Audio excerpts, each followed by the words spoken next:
The radical. Fundamental principles of freedom, rational self-interest, and individual rights. This is the Yaron Brook Show. All right, everybody, welcome to Yaron Brook Show on this Friday, May 9th. You know, it's summer. It's going to be summer soon. Just unbelievable how time just flies. It goes by so quickly. All right. Let's see. We're going to, I guess, jump in to our topics today. We'll do new stuff. Of course, don't forget to ask questions, but we'll start with Israel. I'm getting tired of telling you I told you so when it comes to bad news. It just sucks. It sucks, knowing how bad things are going to be and then them actually becoming that bad. So I told you a while ago that I didn't think Trump was going to be as pro-Israel as many people thought. That at the end of the day, there's nothing in Trump, there's nothing about Trump that would suggest that he is, pro-Israel. He never liked, I don't think he ever liked Netanyahu. Neither do I, so that's not much. But, and now I think it's happening. First, it seemed like in the first month or two that he was going to be very pro-Israel, victory in Gaza, we're going to crush you, release all the hostages now, or we're going to eviscerate you. Remember those days? And then the whole America's going to take over Gaza, turn it into a resort, and we're going to ship all the Gazans out of the area. And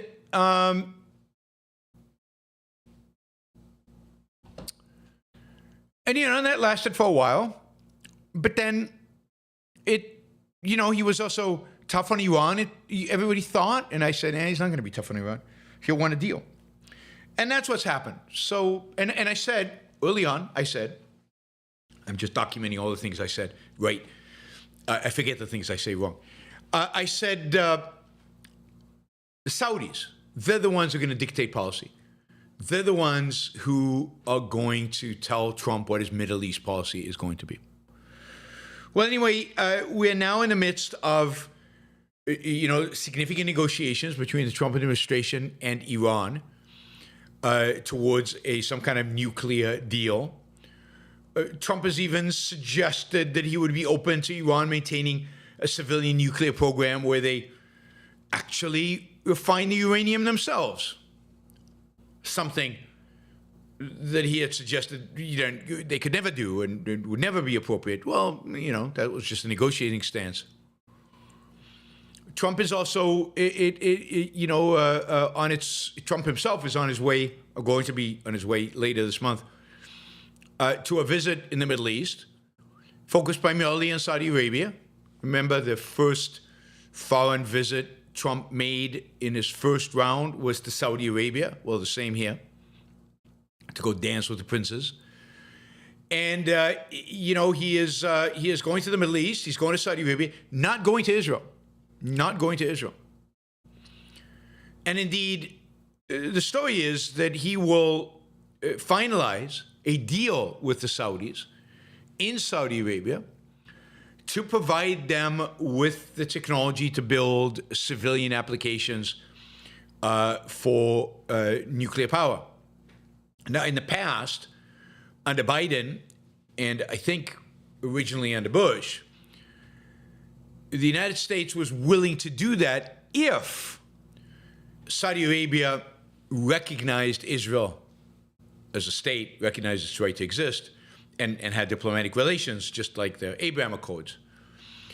Saudi Arabia has refused in the past, or at least made demands on Israel that it couldn't attain. Well, now it turns out, or at least again, what people are suggesting is that the United States will agree to supply the Saudis with the nuclear program without any commitment by the Saudis to normalize relations with Israel. So complete capitulation to Saudis. It's also understood that the Saudis are pressuring the United States to cut a deal with Iran. They do not want escalation, there's that word.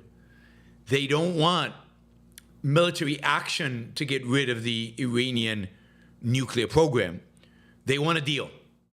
And the Trump administration is all in on a deal. They definitely want a deal. They do not want military. And this has created a significant friction between the Trump administration and Netanyahu.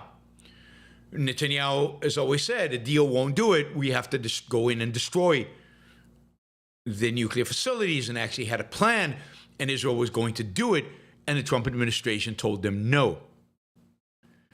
So, and now we're hearing, there's nothing definitive, that the relationship between Netanyahu and Trump is soured, that Trump generally is negative on Israel. Israel keeps pushing him to attack Iran. They did it in the first term, and they're doing it again now. And he doesn't want to attack Iran. He wants a deal. And the Israelis are trying to manipulate him, and he won't be manipulated. So he's becoming much more anti-Israel. And indeed, this morning, the deal is, according to Israeli press, is that the Trump administration is putting heavy pressure on Israel to cut a deal with Hamas before the president leaves for the Mideast trip. He wants to be able to go to Saudi Arabia and say, look, we got a ceasefire in Gaza as, kind of a victory for him. It's something the Saudis are pushing. The idea is that if Israel does not cut a deal soon with Hamas, with American corporation, then the Americans are going to leave Israel alone. Now, it's not clear what that means. Does that mean restrict weapons sales? Does that mean no aid? What does that mean exactly? They made the same threat about the Russia-Ukraine thing. Can't cut a deal. We're leaving. What does that mean? So, in other words, Trump is nowhere near as pro-Israel as everybody thought he would be. Trump is not a tough guy in foreign policy. He does not stand up for the good guys in foreign policy. Trump is a whim-driven, and he's very much. He's got a very short attention span. He does not want wars. He does not want anything to distract people from him, from Trump. But it really does look like the United States.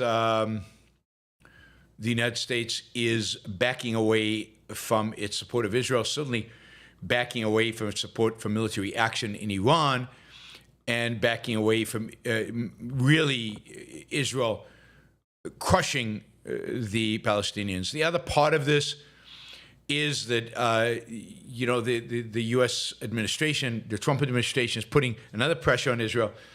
And as Israel has not allowed any aid into Gaza for weeks now, and the Trump administration is pushing them to allow aid in again at the behest of the Saudis. Look, who does Trump really want in his corner? The Saudis or the Israelis? He wants the Saudis.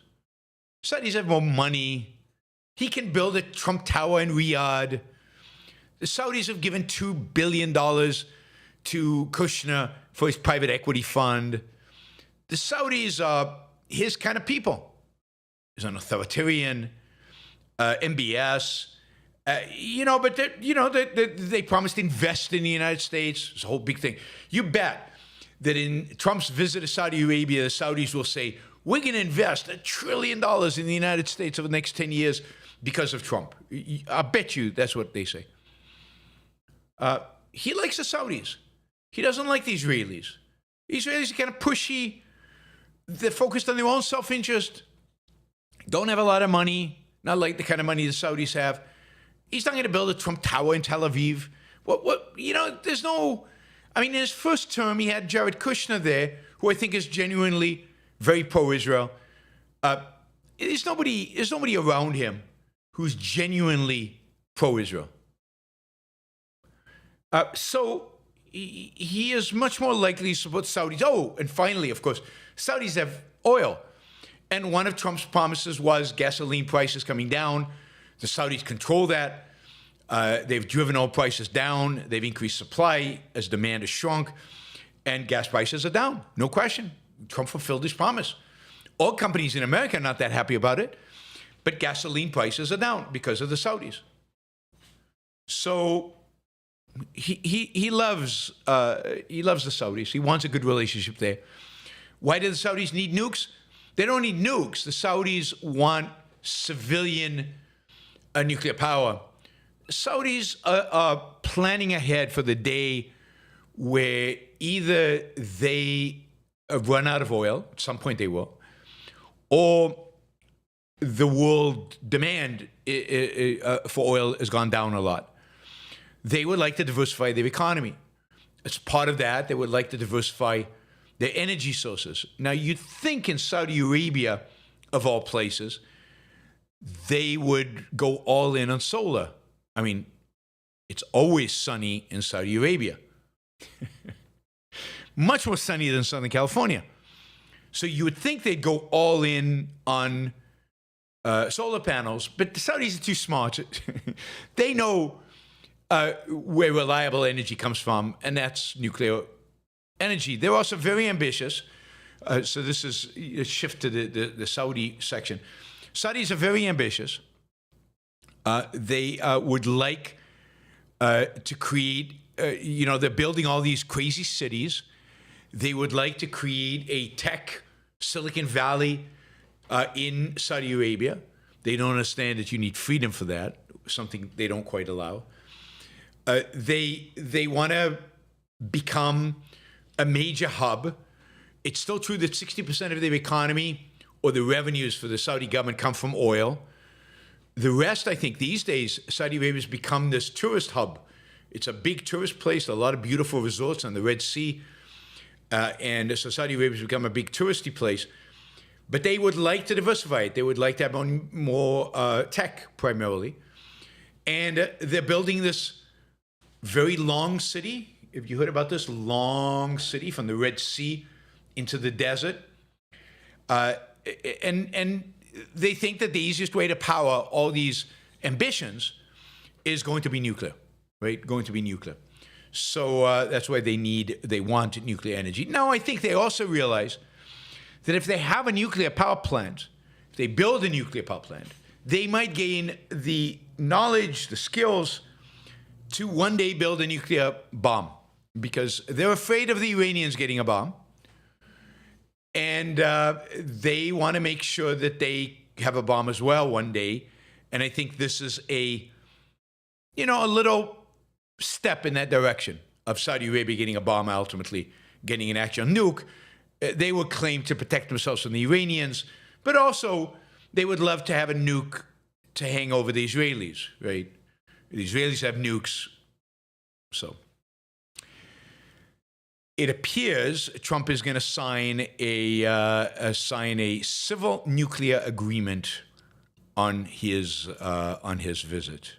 Yeah, the long city is called Neom, something like that. Not sure exactly. All right.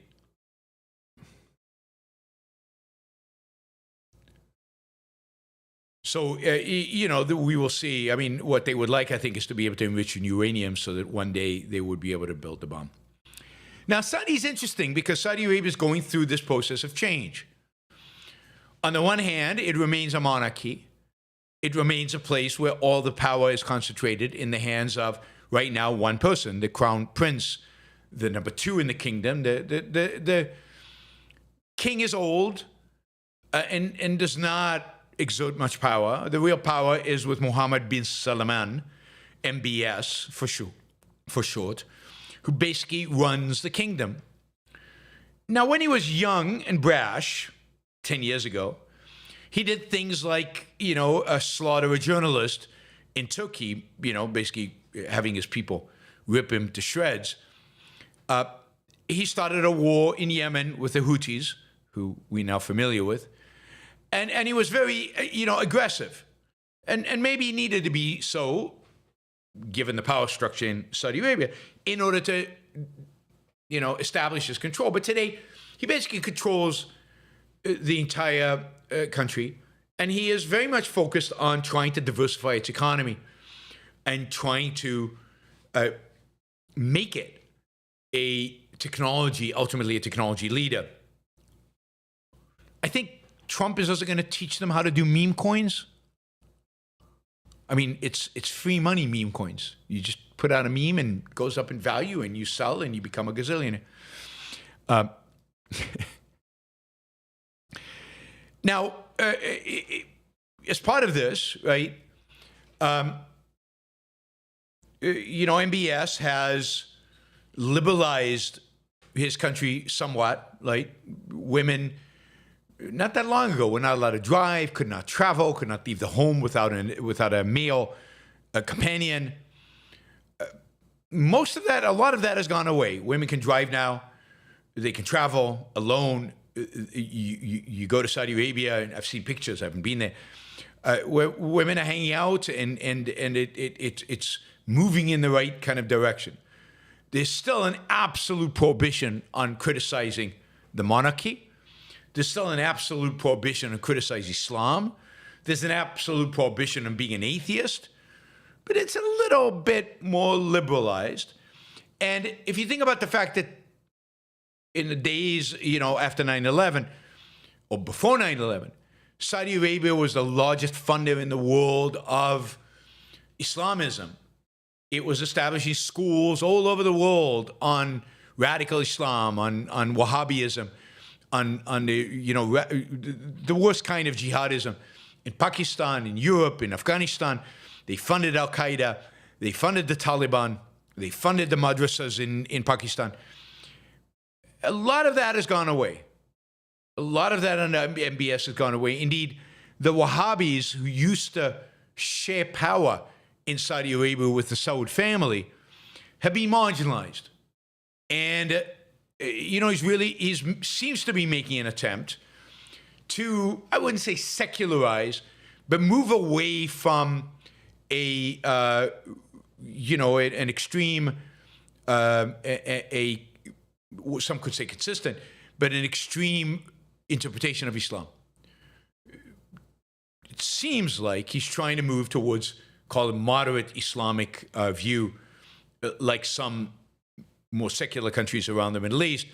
But that's a big change for Saudi Arabia. Saudi Arabia used to be Sharia law, executions in public, stoning, cutting off hands. A lot less of that. Or if it's done quietly.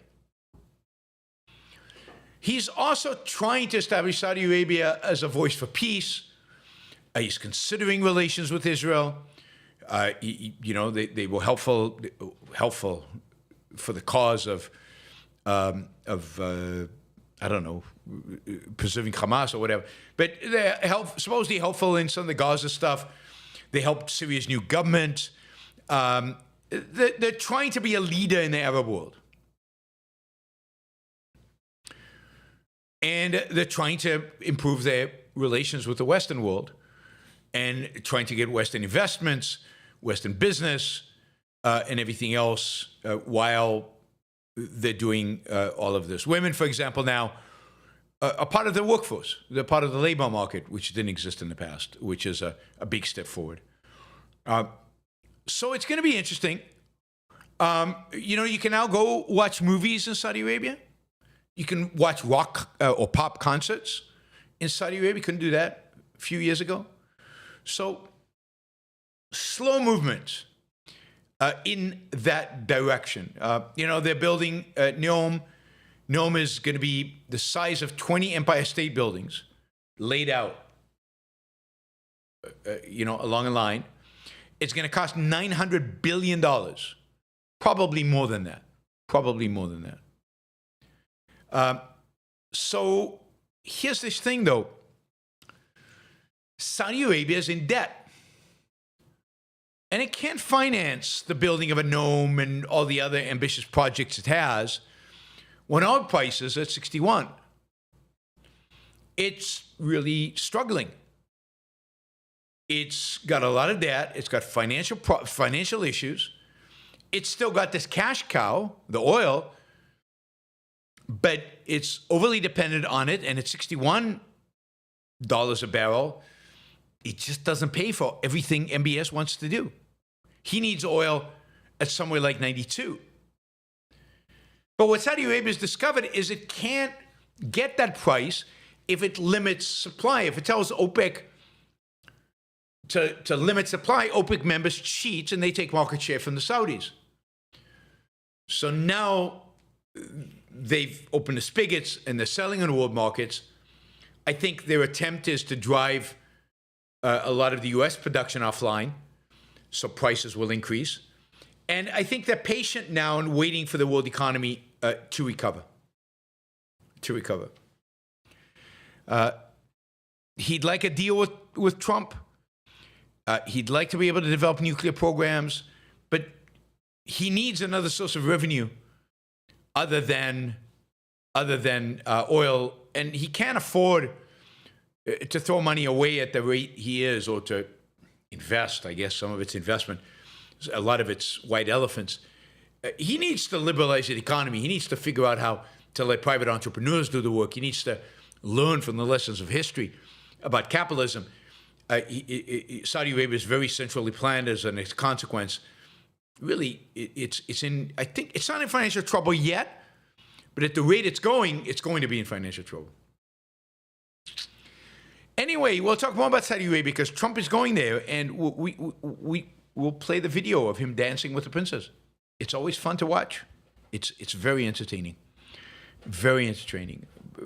Progress is moving very slowly in Saudi Arabia, and it's still one-man rule. MBS rules the place unequivocally.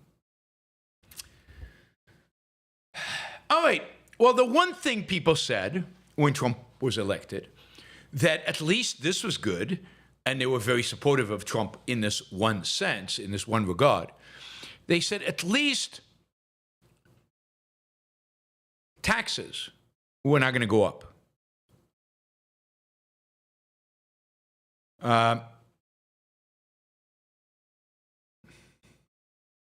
And, you expect when the Republicans have the House, the Senate, and the White House, taxes don't go up. Well, interestingly enough, today, or the last few days, Trump has been urging Speaker Mike Johnson to raise taxes on the wealthy. So in two forms.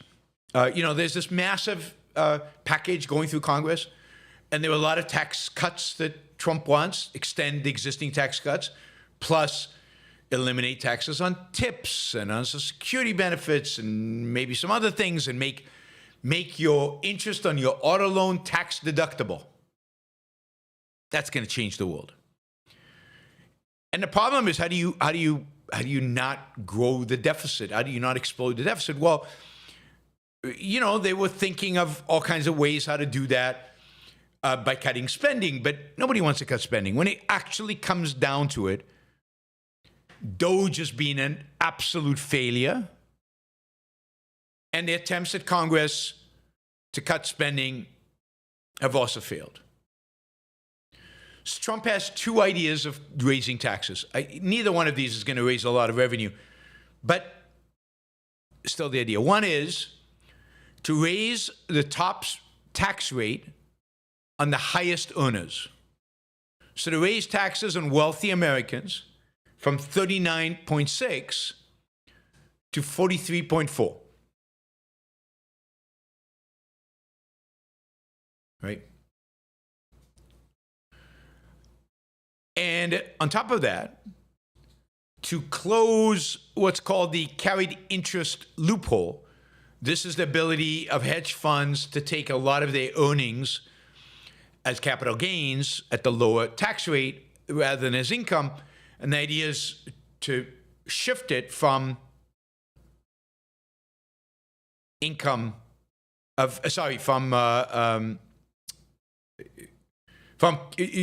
just tax it as income, right? Which would basically raise those taxes by 82.4%, something like that. A huge percentage, right? Almost double them. the amount of taxes they will pay on most of their income. Trump was is playing around with these ideas. He thinks they need something, right? He said, the problem with even a tiny tax increase for the rich is that the radical left Democrat lunatics would go around screaming, read my lips, read my lips. So the reason he doesn't want to do it, he might be hesitant to do it, is because he's worried that they're going to come after him. That the left will say, you promised not to cut taxes, but you did. Of course, it's only taxes on the very rich, so I don't think the read my lips will apply. But he said, in any event, Republicans should probably not do it because the read my lips thing, but I'm okay if they do. He said tax increase was one I and others would graciously accept in order to help the lower and middle income workers. Yeah. So this would be the rate individuals making $2.5 million or more revert from 37% to 39.6%, which would mean that 43 that I said, because you have to add Social Security tax on top of that, so they would pay over 40%, which was the rate it was before 2017 when he cut it from 39.6 to 37. This will help pay for massive middle and working class tax cuts. That's where the votes are, after all. And protect Medicaid. So this will prevent them from cutting Medicaid. I told you they don't want to cut spending. Doge was a scam. It was pretend. It wasn't a scam. Here's the better description. It was theater, dramatic theater, with the leading man. Elon Musk is the leading man. It was full of drama, full of bluster, full of, there's a Shakespearean term, great things happening. But it amounted to nothing. Nada. Maybe a few billions of saved money. What will actually happen, I don't know. I won't be surprised if they raise the top tax rate, which was, by the way, Kamala Harris's proposal. But I do think that Republicans are going to have a really hard time putting together a budget, putting together this massive bill that Trump wants, cutting the taxes he wants to cut, and not exploding the budget, which I think, would not, the voters would not be happy with. They want to have their cake and eat it too, and you can't do that. So they might raise taxes on the rich, which is always, it doesn't help much, but at least they can say they tried, right? They tried to close the deficit by raising taxes on those evil rich guys who they, anyway.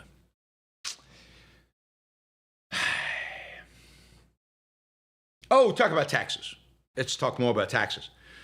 These taxes are called tariffs. We got the UK deal yesterday.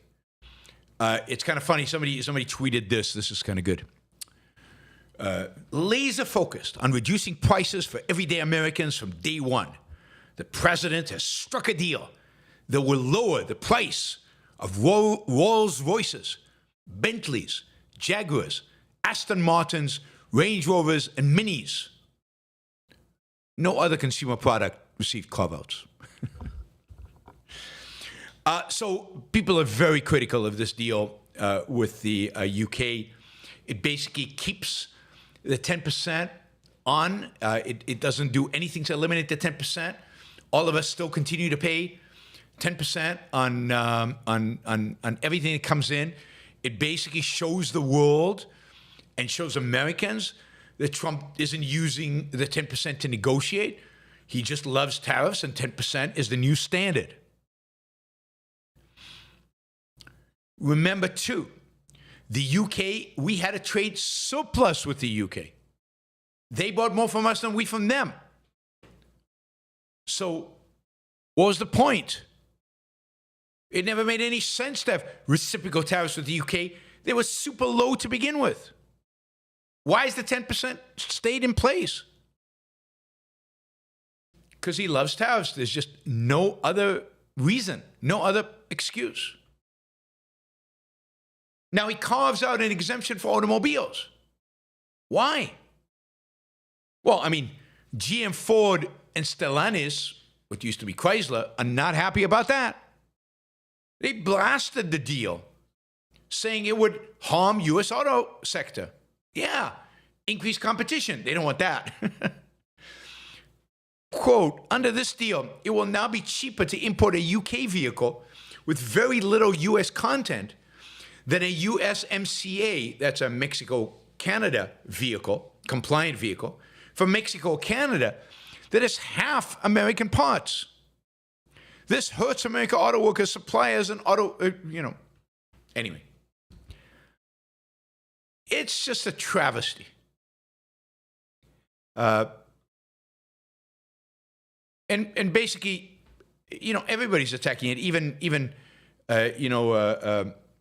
far-right influences.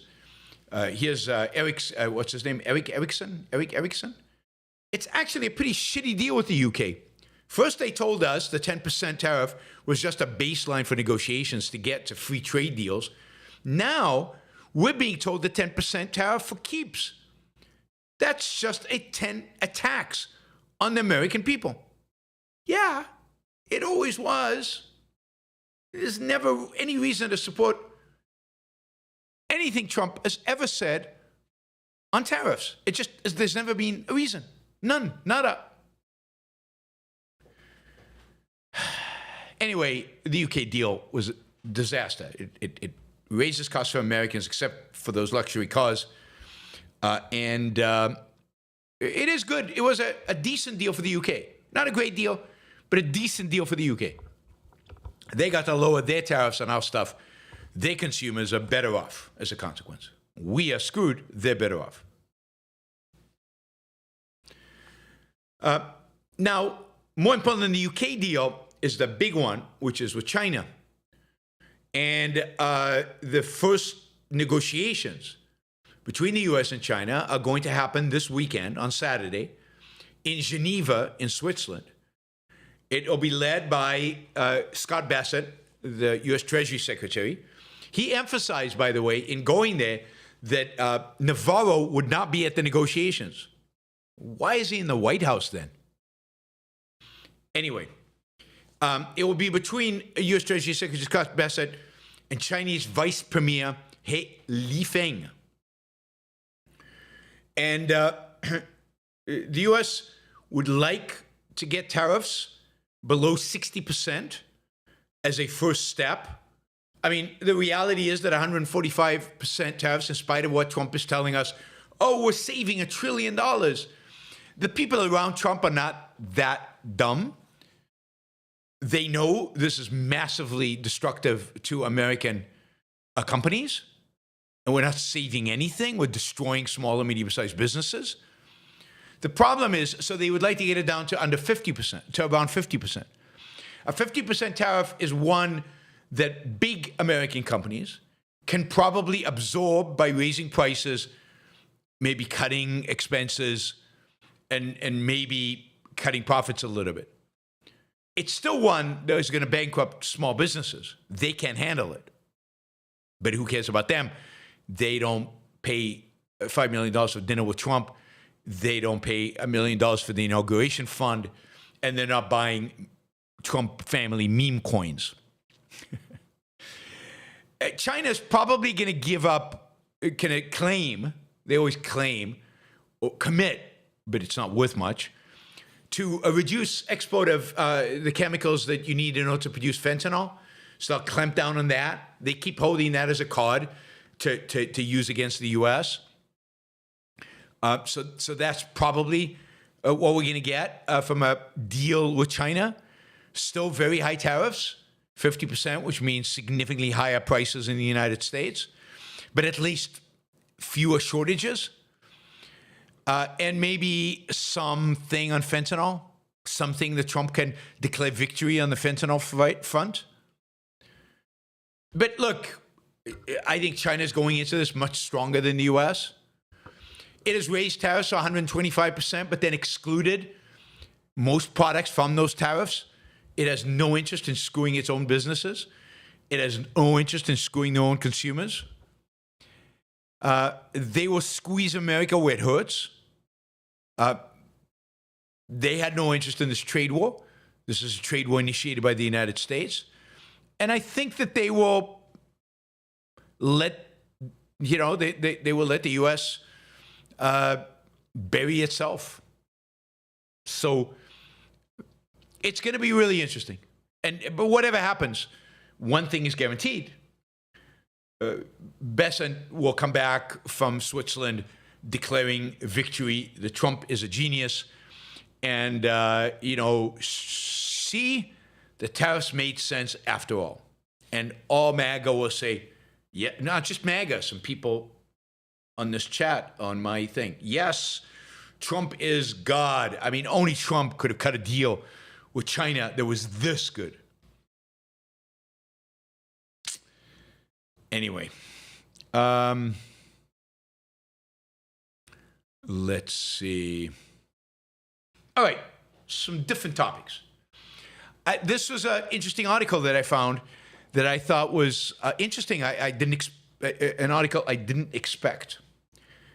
The Pope, we got a new Pope, an American Pope. Catholicism is in the news. Well, it turns out that in Great Britain, young British men are turning Catholicism in significant numbers. And very surprising for Britain, which is a relatively secular country. So when they did a survey recently of 13,000 adults in England and Wales, a survey about religious views and habits, they found a 56% rise since 2018 in those claiming to attend a church at least once a month. 56%. That's a big change. Young people, in particular young men, were leading the charge. In 2018, just 4% of 18 to 24-year-olds claimed they went to church regularly. Now it's 4 times that number. It's 16%. And they're not going to the Church of England. They're not going to the Church of England. They're not going to the evangelical Protestant churches. They're going to Catholic Mass. I mean, King Henry VIII is spinning in his grave. For the first time in 5 centuries, in 500 years, first time in 500 years, right? Catholic worshippers in England and Wales are going to outnumber Protestants. Among the young, they already do. 6 years ago, a third of young churchgoers were in the Anglican pews. Now only a fifth are, and 41% are at Catholic Mass. So yeah, young people are attracted to Catholicism. Now why? Why, oh why, oh why? Well, I think the attraction is to order, to principles.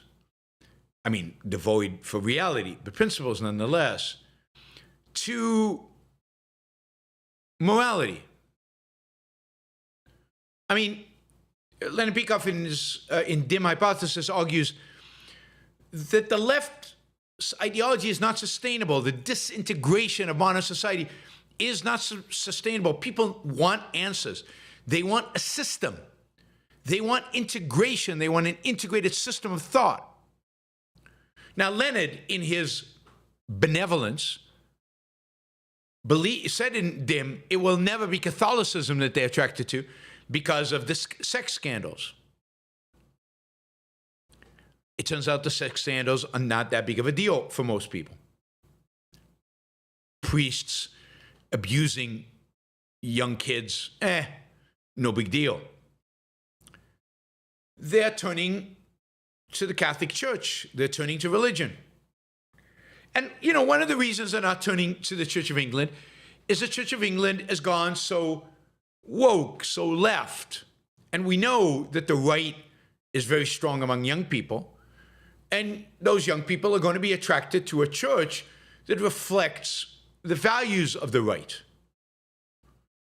And that church is Catholicism. Now, we'll see. The previous pope was moving in a woke direction. This new pope might be a little bit in the woke direction. So we'll see if young people accept that. I think even though, so we'll see whether the Catholicism, they don't abandon Catholicism because of that. I would expect the Catholic Church to, at some point, shift towards more conservative perspective. Some people attribute the move to COVID when people were looking for more social connection and they found it in church. But I think it's deeper than that. I think they're looking for an ideology, something to guide their life. They've been raised in leftist institutions that are completely disintegrated. They've discovered the right, primarily, I'd say, through Jordan Peterson, and religion through Jordan Peterson. And now they're looking for something to reinforce it.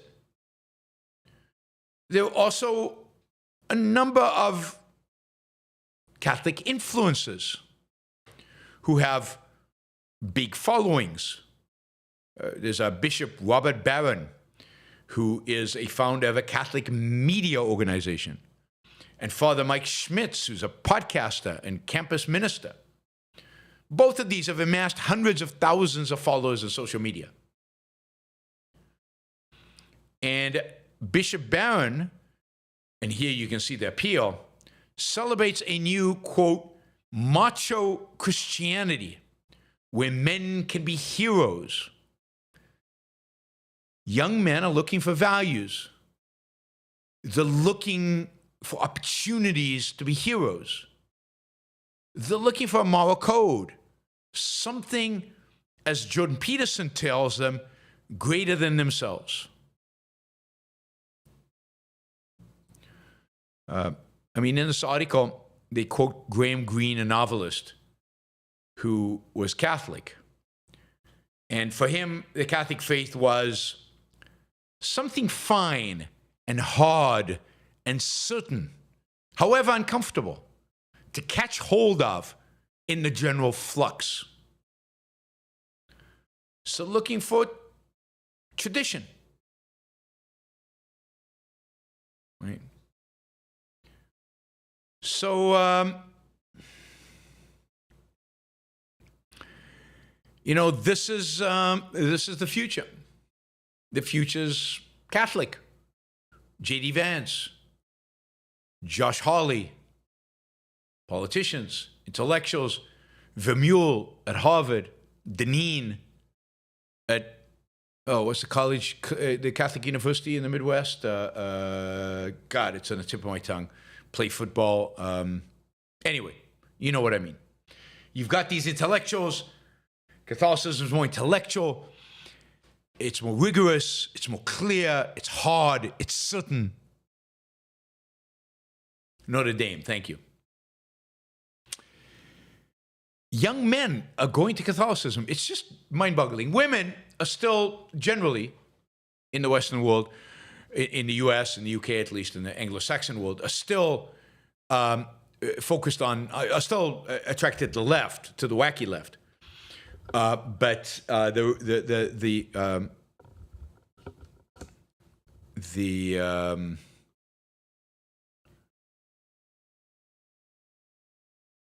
what do you call it?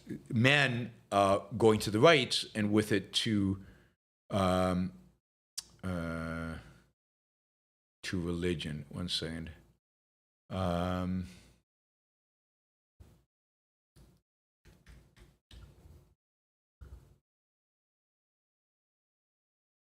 Oh, wait, I made a mistake. So Josh Hawley is not a Catholic.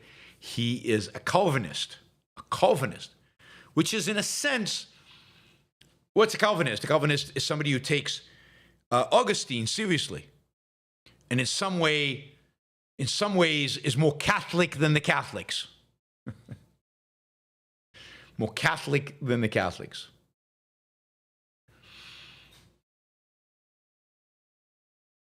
He did go to Catholic Jesuit prep school in Kansas City. Josh Hawley did. So there's a Catholic connection. All right. Let's see. What are we talking about? Catholics. Oh, Bernie. This is just cute, right?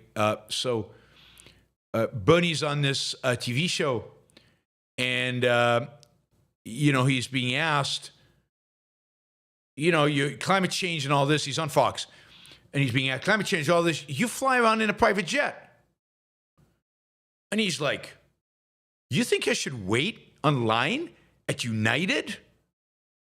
No apologies for my private jets. When 30,000 people in a rally are waiting for me, of course I'll fly in a private jet.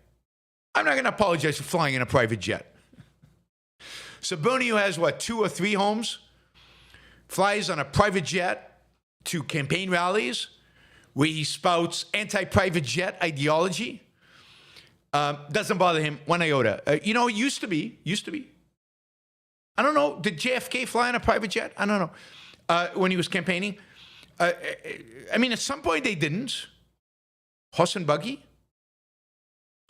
maybe.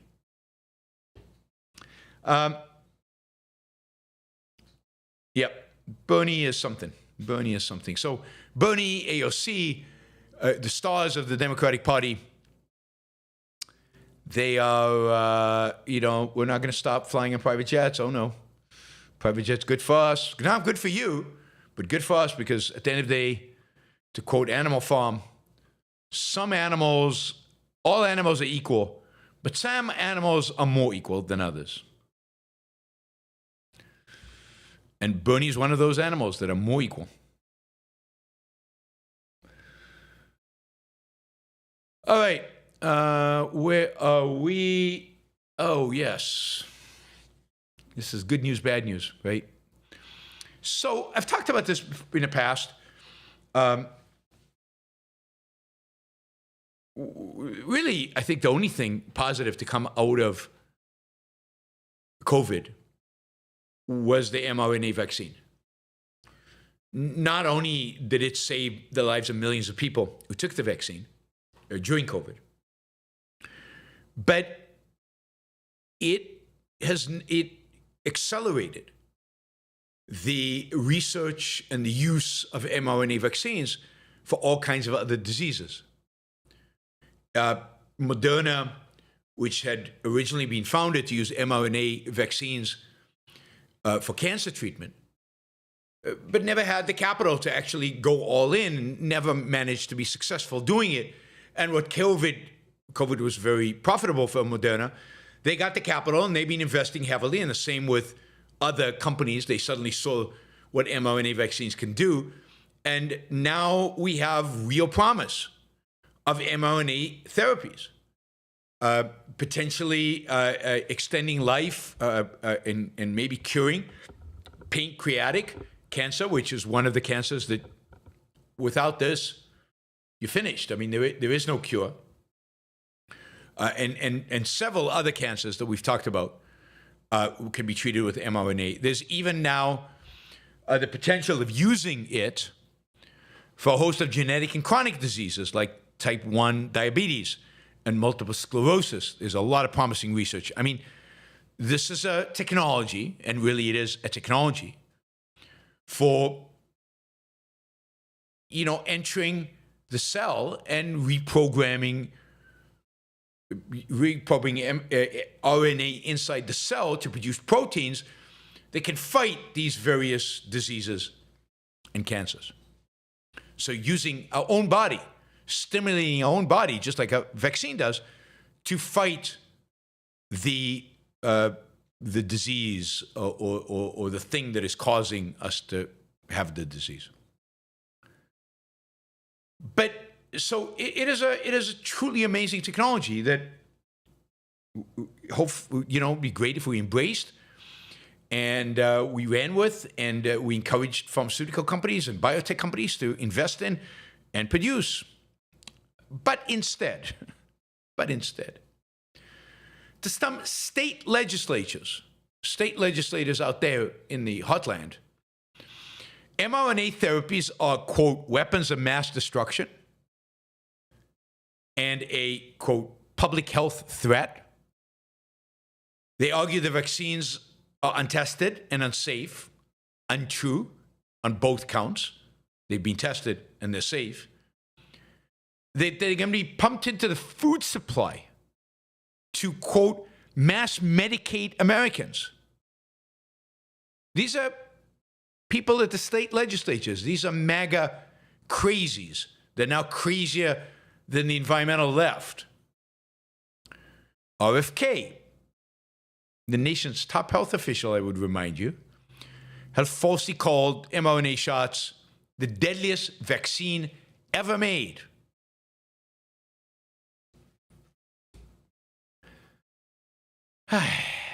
I mean, I looked up this one. There's this bill that it's called the Vaccine Lettuce Bill. And this is in Tennessee. It passed in Tennessee. And it basically prohibits the selling of food that has a vaccine or vaccine material as food. It basically recategorizes food that has a vaccine or vaccine material as a drug for the purposes of the Tennessee Food and Drug Cosmetics Act. So now, if there's a vaccine or vaccine material in it, food,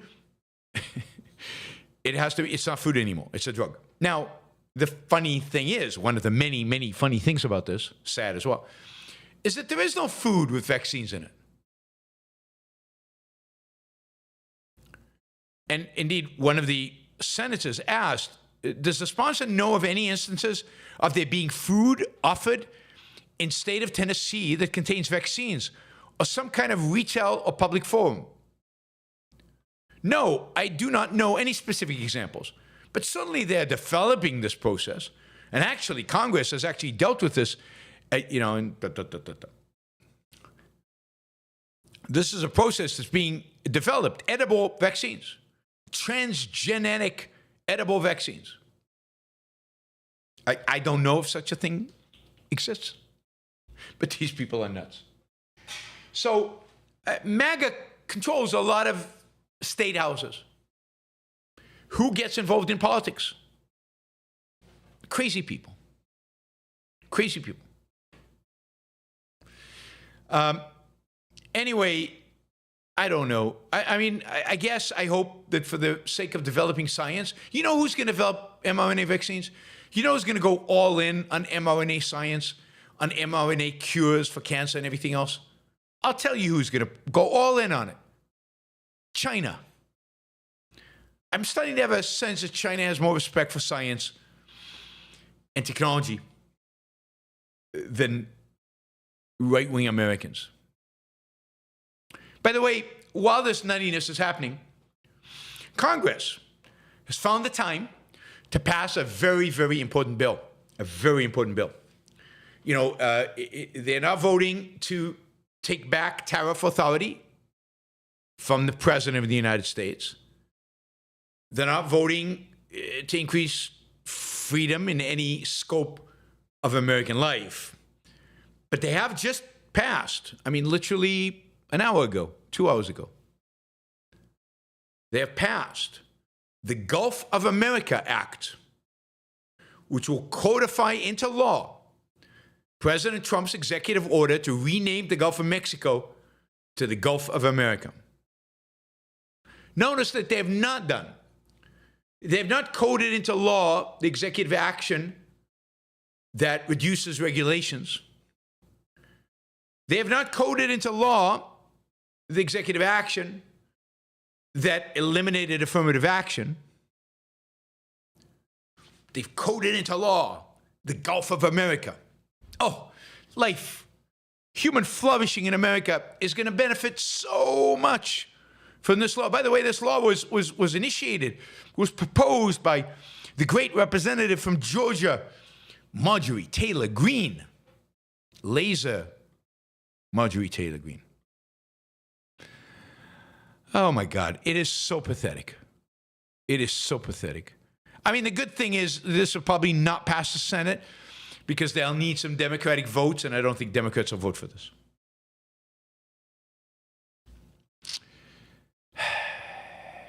It's somebody in the chat, in the chat in Twitter calls it horseshit.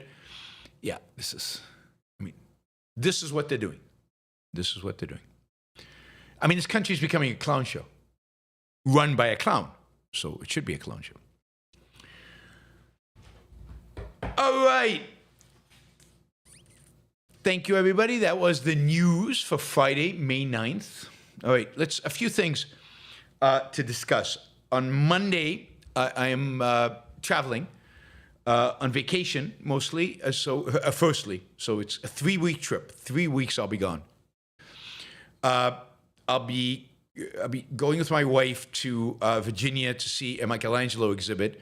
There's a rare collection of Michelangelo drawings in Williamsburg, Virginia. So we're going to go to Williamsburg. Usually go to Williamsburg for, colonial America stuff. We're going to see Michelangelo drawings there. That'll be cool. And then we're going to go to New York to hang out for a few days, just for fun, go see an opera.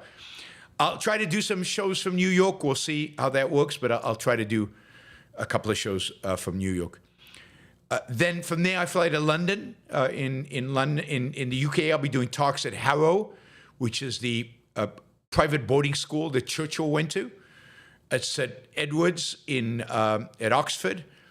I'll be giving a talk at York. This one's open to the public. So please, it would be great to have you come to the talk at York University.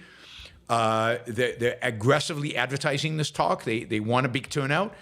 So if you can take a train into York, I'll be taking the train in that afternoon and then taking the train back to London that evening. If you want to join me on the train, come on over, and we go to York and hang out and watch my talk there. Then a talk at the Institute for Economic Affairs. That'll be on Thursday, and that's open to the public. So information about those talks is available on my website now. I think the Institute for Economic Affairs went up now. So Equal to Reality is thinking about going to York. I was just thinking about it.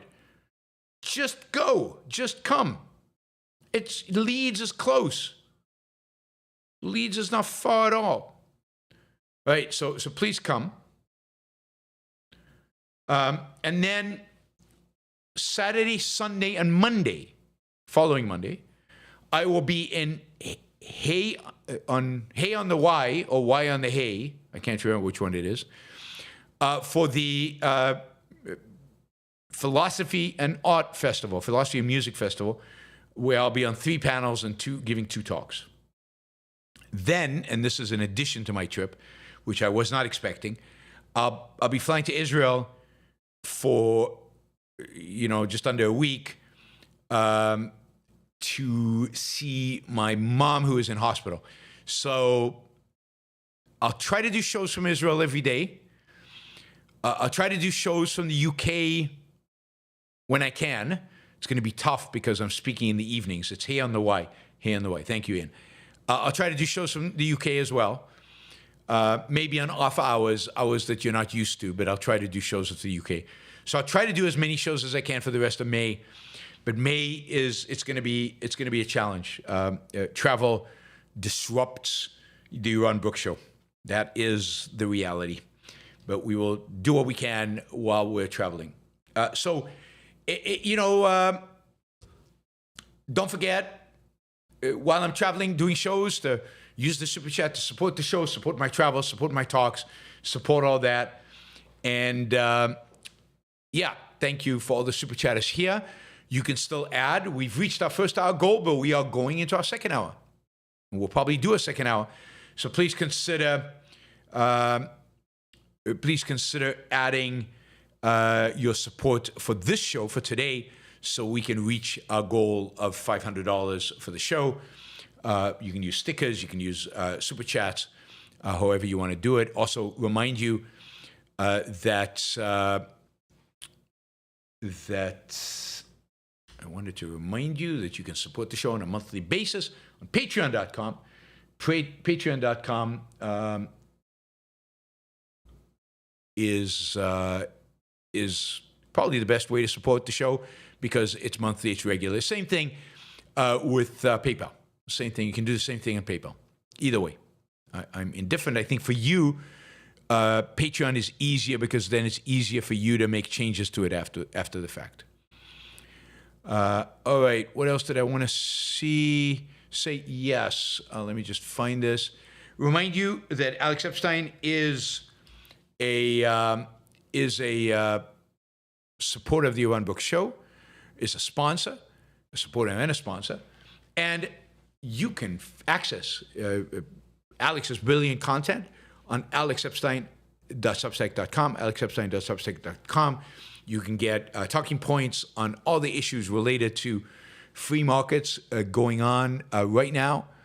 And, Alex AI. You can, an AI trained on Alex. You can ask it questions. So alexepstein.substack.com.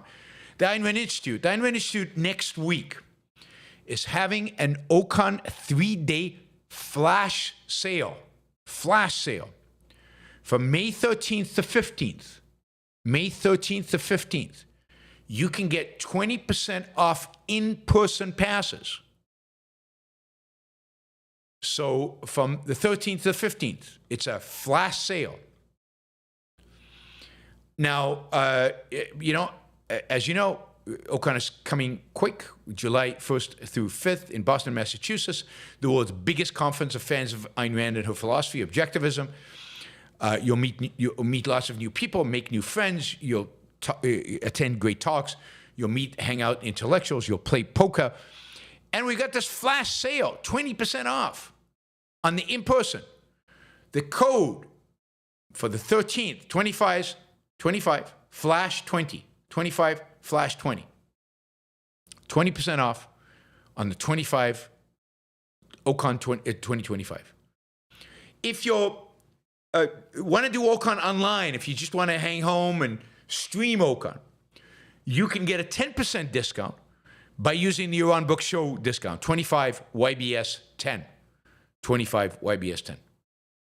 All right, don't forget, you can get all this stuff, information about all this at aynrand.org/start here. All right, what did we want? I think that's all the announcements I have, right? Oh, yeah, tomorrow, 2 p.m. East Coast time, I will have Larry Salzman on. Larry Salzman for the Pacific Legal Institute, which is one of the two best groups out there suing the government, protecting our liberty in the name of the Constitution. Anyway, they are suing the government over tariffs. So we're going to discuss the case for why tariffs, as applied by Trump, are unconstitutional, and what the basis for their lawsuit is, and what he thinks the probability of success is. And then we'll also talk about all the other cases of lawsuits against the Trump administration. So I'm interested. I'm really looking forward to this one because I'll learn a lot. I'll learn a lot from this. So please consider coming tomorrow at 2 p.m. 2 p.m. All right, just a reminder to like the show before you leave, or like it now before you forget. We should have over 100 likes right now. We don't, so please like it, and it doesn't cost you anything. It's easy. It's easy. If you're not a subscriber, subscribe. If you're here because you heard me on Destiny, thank you for joining us. Really appreciate you coming on board, at least listening, not necessarily agreeing, but at least listening to what I have to say. Reminded everybody, ask questions. That'll keep the show going. Ask questions. We are a listener-supported show. We have some sponsors. But mainly, it's you guys. Without you, no show. So please consider stickers and questions. All right, let's start with Chad. 50 pounds sterling. Pound's gone up, so this is good. He says, I don't think Trump is stupid. I credit him with winning the Republican nomination over the likes of Jeb Bush, establishment types. Is he, though? Or is he just deluded in his own grandeur and evading anything that suggests he is less than perfect? Well, let me say that I don't consider stupid to be an indication of somebody's IQ. I think he is deluded into his own grandeur. He is an evader. And that evasion and delusion causes him to be stupid. That is, stupidity is your ability to use your mind. It's not the horsepower you might have. You might have a lot of horsepower. But it's the ability to use that horsepower. And that he has none. He does not know basic concepts in economics. He doesn't understand something as simple as trade, the win-win nature of trade. He has, really no understanding of geopolitics, of what's going on in the world, of what motivates Hamas versus Israel versus Ukraine, Russia, China. No conception. He doesn't know how to pick good people. He doesn't know how to listen to advice. He's just not a good thinker. He can't think. Now, I call that stupid. Doesn't mean he doesn't have a low IQ. He just doesn't know how to use it. Now, how did he beat Jeb Bush? How did he win Republican primaries and win elections? How did he build a real estate empire? He is good at certain things. And like a lot of people who are not very good with reality, he's good with people. He understands people. He understands what motivates people, a certain type of people, a certain type of person. He understands the power of marketing. He can sense the mood of an audience. He can feed them what they want, just like he can feed the buyers of real estate what they want. Now, remember, he also has gone bankrupt many times, but he knows how to he understands emotions. So he has certain skills that are very well applied to an audience. He sensed that what the remnants of the Tea Party really wanted was a strong man and somebody who would just stand up to the left. The actual content didn't matter. His character didn't matter. How smart he was didn't matter. The only thing that really mattered was that he stood up to the left and exhibited what could be perceived as courage in the face of them. What many in the Republican base were fed up with is the mealy-mouthed, criticism of the left, but then compromising with them, selling out to them, and not calling it out like it is. People admire that he calls things as they are. Right? It's not about ideas. It's not about economics. It's not about knowledge. It's about being ugly, being a street fighter, being a mafioso boss. What the base of the Republican Party wanted was a mafioso type to stand up against the left. Not for anything, but against the left. And he's very, very good.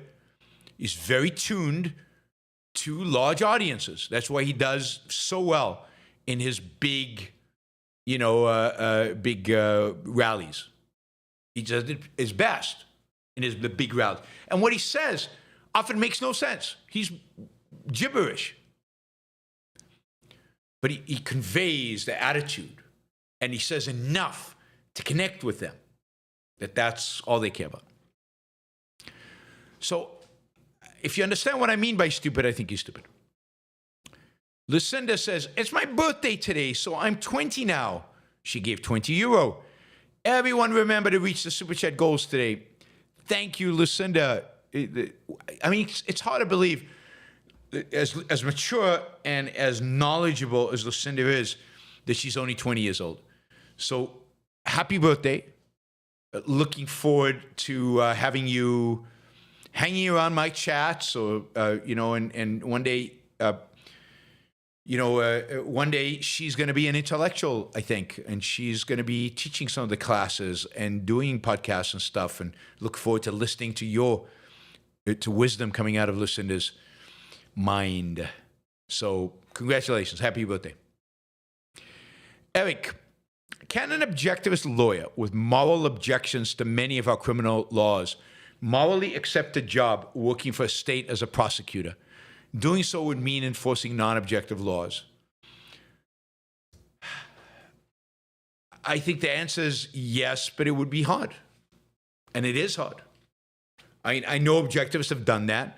I couldn't do it. I'd be too upset. I'd be too pissed off. The consequence of non-objective laws, drug laws in particular, are so horrific. They affect so many lives. They destroy so many lives. And they destroy the police force. They destroy the judiciary. They increase corruption. It would break my spirit. To be a prosecutor. But I know some people who can do it. I don't think it's a situation where, no, objectivists can do it. Only the worst people in society can do it. I think you can do it if you have, but you have to have in a sense, a strong stomach. And you have to believe that there's enough objective law, and you're following the law. That's your job. The same with being a policeman. The same is even true of being in the military or any government job. It's very difficult. Very difficult. Liam, interesting how Kant's ideas produced both the orderly Nazis of the 1930s and the disorderly hippies of the 1960s. Serious versus unserious nihilism. These people are able to undermine civilization from different angles. Yes, because what Rand's point is that what Kant really does, he divorces our mind from reality. In other words, he eviscerates reason. And that leaves us open to every form possible of unreason. And unreason has lots of forms, lots of variations on emotionalism, different emotions. And he eviscerates the idea of self-interest. You should live by duties. But which duties? Who should I sacrifice to? How do I know who to sacrifice to? That, Kant's answers are not satisfying, and therefore people have looked for, right? So God, society, the trees, the shrubs, the snails. Pick who you want to sacrifice to, the poor, and you get different people doing it in different ways. So, by opening it up, by divorcing man's mind from reason, truth from reason, reality from reason, really. Reason being our connection to reality. This is why I say divorce it. He has opened it up to every form of irrationality. And you can see that. Oism, people say objectivism is utopian. It is not. One of the things I love most about the philosophy is how it doesn't try to perfect, but maximizes opportunities. True understanding the nature of human beings, truly understanding the nature of human beings. What a discovery. Yes, absolutely. And that's a sense in which you can be an objectivist even if you don't live in laissez-faire capitalism. You still practice the philosophy. You practice it to make your life the best that it can be given the circumstances, given reality. We advocate for moving towards capitalism. It's not like we say laissez-faire capitalism or nothing. No, any step that we can make towards greater freedom we'll take. And we know it's practical. That is, it'll bring benefits. It'll make life better. even if it doesn't bring the totality. So absolutely right, Oism. Wes, thank you for the sticker, $50 sticker. Thank you, Wes. Thank you, Chad, for a sticker. Thank you, Alan. And who else have I missed? I think I saw Jonathan in the beginning. Yes, there's Jonathan. All right. Thank you, guys. Ali, living in the U.S. as a high earner, tipping often feels like an extra tax. I've never been a fan of it, and now with higher income, I'm also facing more actual taxes on top of that. Yeah, I mean, you should view tipping as a cost of service. I don't mind tipping because I've it's calculated into my cost of a meal. I don't tip everywhere, but I places where I tip, I just know that it's part of the cost, right? So at a restaurant, I tip 20%. Now, if the service sucks, I'll tip 10% or zero. Tipping is indeed optional, but it's like a cost of business. So I think the restaurant owner assumes that. So it's priced into the meal. It's priced into the salaries he pays his waiters. So I'm happy to tip. I've no problem with it, just recognizing it. I wish tipping just disappeared and all you had was, just more expensive everything. And, and that was it. And there was never an expectation of more tipping. That would be ideal because then it would take the guesswork away from it. But, I know approximately what to tip in different occasions, and I just do it. It's a cost. Andrew, you don't think some intellectuals are capable of creating and pushing philosophies that degrade and impair man on purpose with nihilistic motivations? I think Rand was less charitable than you on that, or am I misunderstanding? No, I think it's Rand who said Tui was impossible. Now, it depends what you mean by on purpose. I mean, my point is they can't hold it as, yeah, I'm destroying the world. This is so much, I'm evil. I'm bad. I want total destruction. I want them to feel the pain. I don't think they think that, particularly not intellectuals. They'll rationalize that this is somehow for the common good, or they'll rationalize it as pain doesn't matter. It has no standing in the world because life is fleeting, or some nihilistic explanation of why it doesn't matter. So they don't have to, what they cannot do is judge themselves to be evil. That they cannot hold.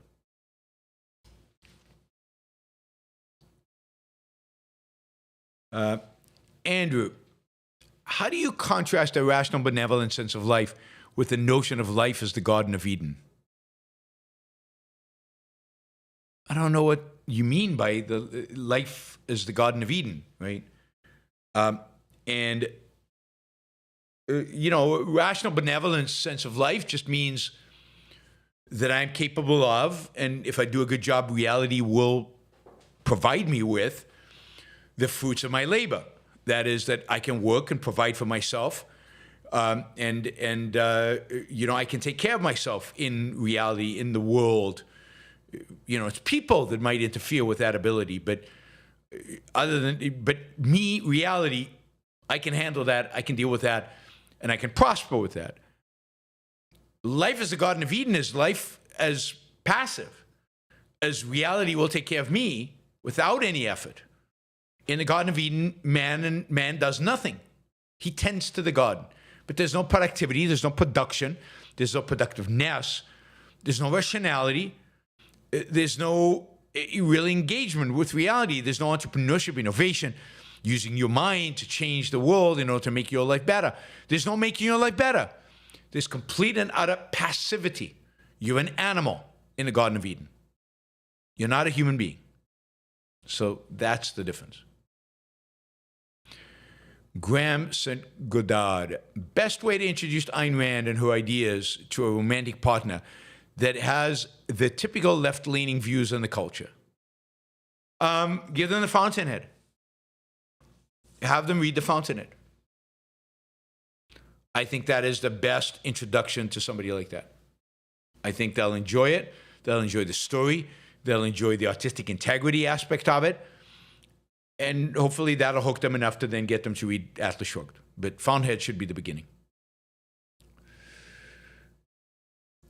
Esoteric Dichotomy. Hey, Yaron, will you ever make a Yaron AI like Alex AI? Will there ever be an AI of Ayn Rand? Do you think making AI of deceased is wrong? Ask a state. Yes, I mean, they're working on a Yaron AI, which will both have video and audio. Now, I haven't followed the company, and I don't bug them, so I don't know where it's at. But they promised that it would be done. So I talked to him a couple of months ago, and it was in process. So we will see. We will see. So there should be a Yaron AI bot sometime in the near future, but I don't know exactly when. Will there be an AI of Ayn Rand? Not as long as you can't trust AI to go off and hallucinate or to misrepresent or not to be accurate. I think when we can trust it to actually reflect Ayn Rand, then yes. But I don't know if that's possible. But at some point, there have been discussions, there have been some trials. It's just not good enough yet.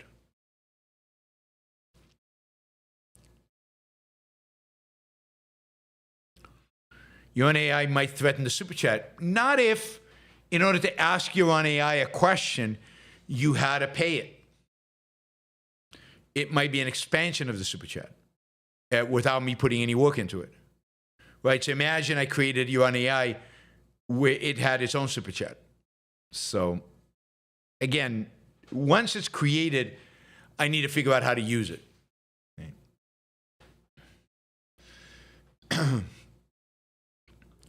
Michael says, you said the only way for the left and right to merge is MAGA embraces environmentalism.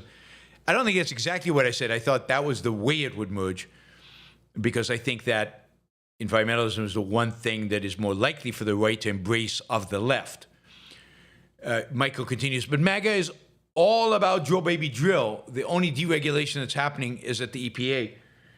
Yeah, but I think, and it's they're not merging yet, right? They're not merging yet. But I think that MAGA will change over time.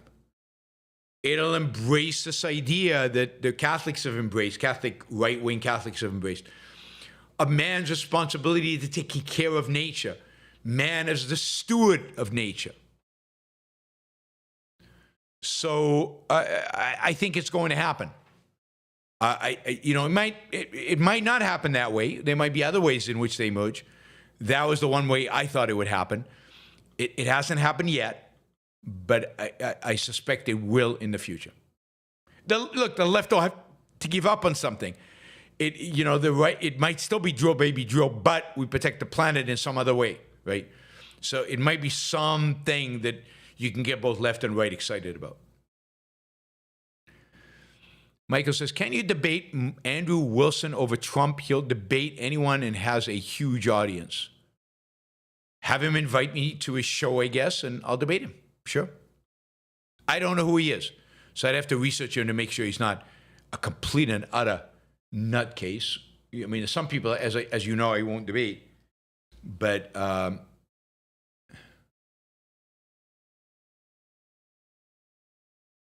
I'm happy to debate him. He just has to invite me. There's no other forum for me to debate him on. Yeah, he's got a huge audience. Not on Twitter. Not on Twitter. All right. Yeah. James, Trump's foolish trade war won't allow a rate cut. Jerome Powell is the adult in the room, and Trump is a toddler playing with things he doesn't understand. I mean, I think that's right. I mean, the theory behind inflation versus rate increases and rate cuts is a little bit more complicated than that, and it's not clear that raising interest rates reduces inflation and the other way around. I'm not sure conventional economics is right about that, but clearly Trump just wants low interest rates because it'll make stuff cheaper, he thinks, mortgages, car loans, and he promised that to the American people, and that's why he wants it. Hopper Campbell, are there different types of narcissists? Ones like Trump who need constant attention, external validation, and others who just cannot accept that they're wrong or don't know something? I mean, I don't know, probably. That's a good question to ask a psychologist. So I don't know. I'm certainly not an expert on narcissism, but it sounds right that there are different types. Or types that emphasize different things. Max. Hi, Yaron. I finished university a year ago and worked for a large asset manager in Toronto launching ETFs. Cool. I like my job, but Canada is stagnant and wages are lousy. How should I approach moving to another country long term? Well, I mean, you've got to think about where to move to. Obviously, the obvious target should be the United States, where the financial industry pays a lot of money and there's a lot of options and there are a lot of players. It makes sense, I think, to really invest in your Canadian company, do well there, get promoted, and then try to make the move, because it's going to be very difficult as a junior person to get into one of the American investment banks or to one of the American hedge funds. It's just very competitive, and they have to sponsor you for a visa and all of that. So try to tolerate the Canadian system as much as you can until you get a certain level of seniority, and then try to make the move. Other places to look at is Singapore, London potentially. Yeah, I think those are the places. London, Singapore, and then, of course, the United States. Clark, do these high tariffs translate to putting America on a war footing? Well, it depends. I mean, I certainly think that it puts us closer to war with China if we don't figure something out here, and it looks like they're going to figure something out. But the whole attitude of China is an attitude that I think it encourages, it moves us closer to a war. But tariffs on Canada is not going to move us to war with Canada. Tariffs on Europe is not going to move us to Europe. But it's certainly, the whole idea of a zero-sum world, of win-lose, is an idea of physical force. It elevates physical force. It makes physical force more important, more substantial, and it does increase the risk of war. In this case, I think with China primarily. Colt, I'm graduating tomorrow with my bachelor's degree. Whoa, congratulations. That's terrific. Hopefully one of these days I'll make money to contribute more money to the show. I appreciate that. Thank you, Colt. And again, congratulations. I hope you find a great job and stop making gazillions of dollars. Kim, someone created a Yaron AI and Yaron meme coin. Oh, how come I'm not getting the revenue from the Yaron meme coin? I'm going to sue them. I wish. Troy, thank you, Troy. Troy just came in and got us to the third hour. Thank you, 500 Australian dollars. It's great to see you. Really, really appreciate it. All right, we got a few more questions, and then we'll call it a day. As I said, there will be a show tomorrow with Larry Salzman, 2 p.m., to talk about Supreme Court cases. Troy, you might be interested in this, given our discussion we had that you sponsored about the Supreme Court. We'll get Larry's perspective on the Supreme Court, on the courses, on the decisions that they're about to have to make regarding all of Trump's stuff. And then Sunday, I'll do a show. I'm not sure what the topic will be, but there will be a show on Sunday. Clark, are there a lot of similarities between Trump and Chairman Mao? Are Trump's military parades ominous and unconstitutional? I mean, I don't know. I think it's exaggeration to compare Trump to Mao. Sure, Trump wants to be an authoritarian. He'd love to be an authoritarian, but he's not as bloodthirsty and as brutal and as willing to kill and fight in order to be an authoritarian. He's not a Mao. He's not ready to kill 15 to 55 million American people. So there's no point in exaggerating that. He has the characteristics. He talks like, he has sayings that sound like two-bit authoritarians out there that sound like Mao. That's about it. His military parades ominous. They're just an expression of his narcissism. They're horrible. They're more of this militancy. I don't like them, but I don't think they're ominous. They're not going to lead to anything other than the rise of authoritarianism in America. They're just a symptom. Are they unconstitutional? That I don't know. I don't see why they're unconstitutional, but I don't know. We can ask Larry tomorrow. Not the average algorithm. A lot of people I know into Bitcoin seem to think Trump will be great for crypto. Is this another fantasy, or is there truth in it? It seems like there's truth in it in the sense that he's created this crypto reserve, so the government might buy crypto. It's certainly not selling the crypto. It's confiscated, which is what it should do. It's also true that crypto is going to be less regulated under Trump than it was under Biden. He's indicated that, and there's a number of people in his administration that are very pro-crypto. And in addition to that, he is exploiting crypto to scam all of you and make money. His family business is now in crypto and aggressively pushing crypto. I don't know if they bought or they try to buy or they intend to buy Binance or share of Binance. So he, to the extent crypto will be successful, he will make money. And he's also used crypto, meme coins, to scam people out of their money. He's a scam artist, after all. That's what Trump is. So I think he's favorable to crypto for all of those reasons. Mary Elaine, is it a tale told by, she's quoting, "It is a tale told by an idiot, full of sound and fury, signifying nothing." That's from MacBeth. And that, I think that was the quote I was looking for earlier. Signifying nothing. Full of sound and fury, signifying nothing. And it's a tale told by an idiot. Thank you, Mary Ellen. Equal to reality. As a Brit, this is somewhat disturbing and sickening. How is libertarianism and objectivism not gaining any real ground in the UK? Collectivism and altruism are so well ingrained into UK culture, into British culture, that objectivism is not penetrating. It's being resisted by collectivism and altruism. And Catholicism doesn't demand any kind of big shift for them. It's just a reaffirmation of their collectivism and altruism.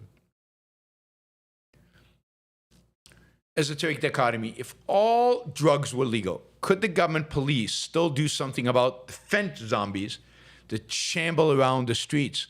Lots where I live. Well, I mean, yes, they are, what do you call it? Violating property rights. They are trespassing. There are all kinds of ordinances that, deal with people just living in the streets. They shouldn't be allowed to. So they could deal with them in a variety of different ways. But the other issue is that once you legalize drugs, there is a whole industry that arises, to help drug addicts get over the drugs, and to assist drug addicts to live in spite of their addiction.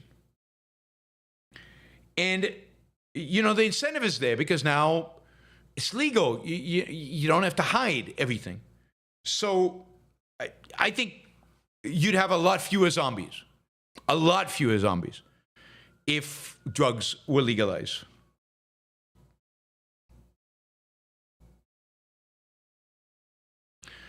All right. Thank you, Esoteric Dichotomy. Thank you all. Thank you, Troy. Really appreciate it. Thank you, Chad and Wes. Those are all, high dollar contributions. I really, really appreciate them. We blew through the goal today. We did well. I will see you all tomorrow. Don't forget to come tomorrow. It's going to be a really good show. Larry is really smart and really benevolent and quite positive about the Supreme Court. So I'm curious to see his evaluation of what he thinks they are going to do. So really, and in the thick of things, right? He's at the Pacific Legal Foundation, which is at the thick of things when it comes to suing the government, when it comes to all kind of these lawsuits and constitutionality of things. So he's the guy to ask legal questions of. Thank you. I will see you tomorrow. Have a great rest of your Friday and a fantastic weekend. Bye, everybody.